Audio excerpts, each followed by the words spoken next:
Rasanya dorang yang mimbau tadi. Onde ambil yangku. Perasaan patang abang tuh di pasar baru ya. Ini tibolo dialai. Dipindahan ya deh bos enggak. Itulah orang keberang ya kan. Udah ke WMP lah. Bibiku dulu itu ente pak. Ada jadi WMP aku kata biang awak. Pantang lo di gigikuan mah, dikaca-kaca sama Riko. Baik Pokoknya di kebab tang untuk lah. di Zahara. Gas kan.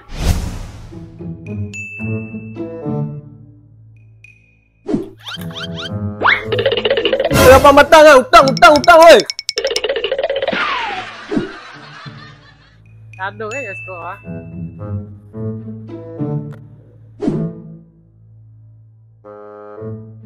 Aku ada sih di mana-mana dong. Itulah kan. Kamu juga antu ya nak?